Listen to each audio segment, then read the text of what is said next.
una persona puede ser muy buena persona, muy santa, muy justa, pero si no ha recibido el Espíritu Santo, hablando en otras lenguas, no lo vamos a condenar. No podemos decir que no es salvo. Pero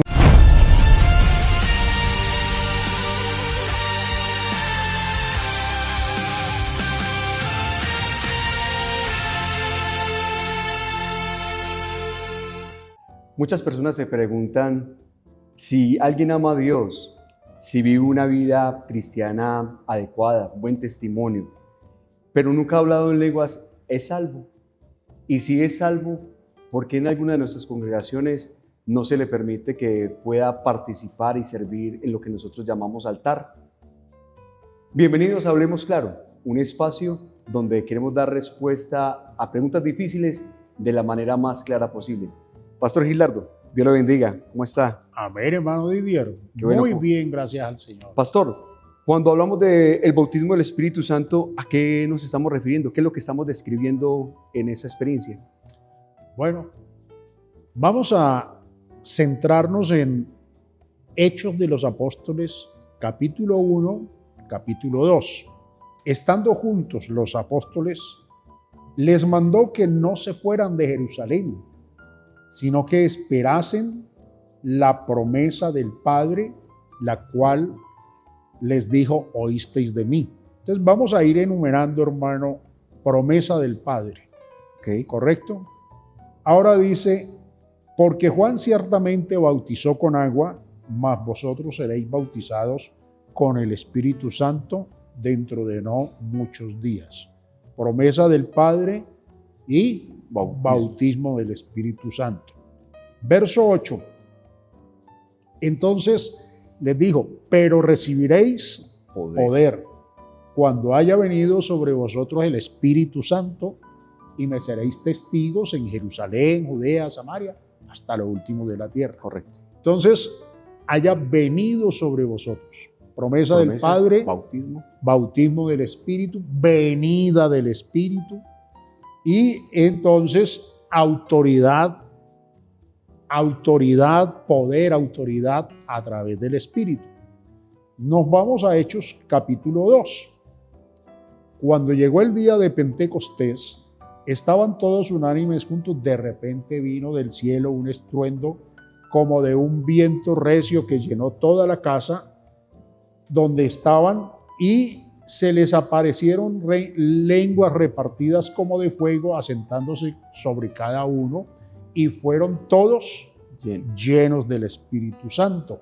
Ahora entonces aquí lo que quiero hacer énfasis es que muchos hacen separación de eventos, como si una cosa fuera la promesa, otra el bautismo, otra la llenura del Espíritu, otra la recepción del Espíritu Santo.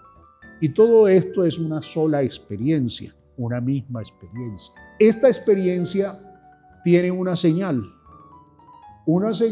que en la Biblia, mostrado no en un solo pasaje, sino en 2, 3 pasajes como mínimo dentro de la Escritura, se muestra que cuando vino el Espíritu Santo, recibieron el Espíritu Santo, fueron bautizados o llenos con el Espíritu Santo, hubo una señal que fue el hablar en lenguas. Es el hablar en lenguas.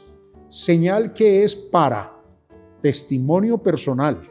Es decir, Dios me da testimonio a mí de que me ha dado su Espíritu, me ha sellado, bautizado, ungido con su Espíritu, y testimonio público, es decir, a otras personas que yo he sido sellado con el Espíritu. Eso es lo que nosotros encontramos. Entonces, las lenguas siempre, bíblicamente, son una señal de ser lleno del Espíritu Santo. Si nosotros miramos, vámonos a Hechos 10. Sí, Cornelio. Entonces dice que había un varón centurión de la compañía llamada la italiana. Y dice que era varón piadoso, temeroso de Dios con toda su casa. y generoso. Generoso, que hacía buen ¿Sí? limosnas. Es decir, era un hombre justo. Además, oraba a Dios siempre. Conocía a Dios, era temeroso de Dios, era justo, era piadoso, ¿sí? Entonces uno dice, esa es una persona muy De una excelente vida. vida.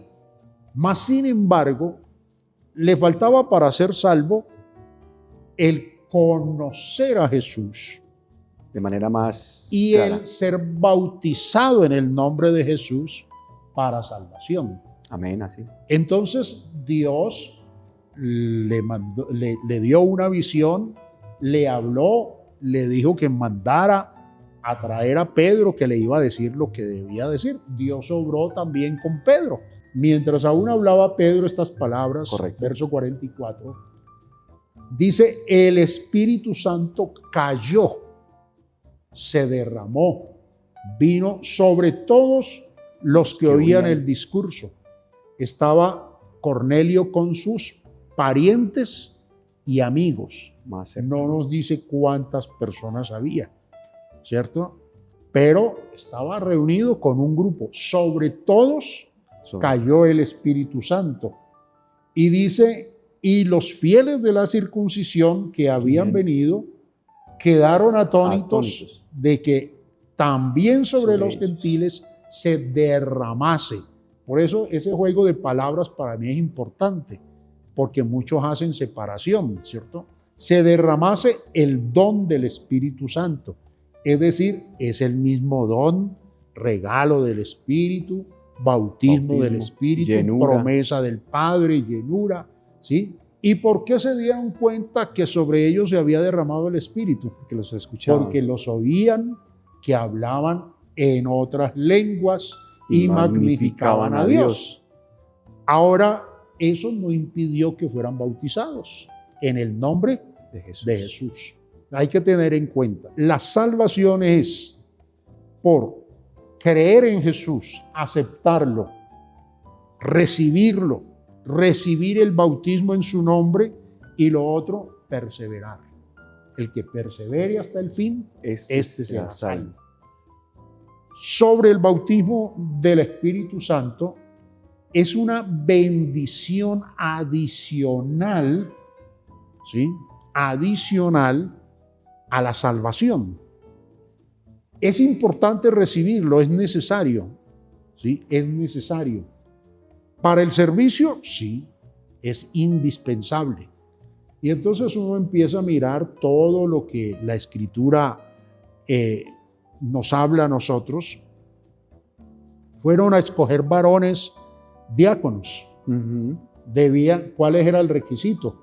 Que fueran llenos del Espíritu Santo, de sabiduría, que fueran íntegros, de integridad, de fidelidad. Bueno, pero uno de los requisitos principales, llenos del Espíritu Santo. Eso no es algo que la iglesia se ha inventado, eso está allí. Entonces, no, una persona puede ser muy buena persona. Ahí tenemos el caso de Cornelio, muy santa, muy justa, pero si no ha recibido el Espíritu Santo, hablando en otras lenguas, no lo vamos a condenar. No podemos decir que no es salvo.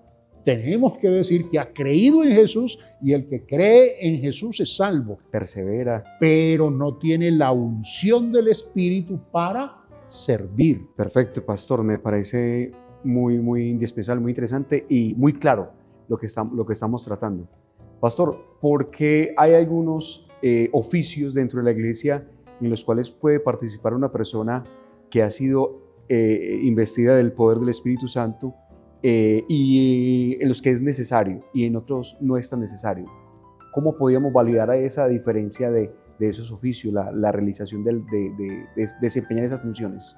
Nosotros lo tenemos que mirar desde este ángulo.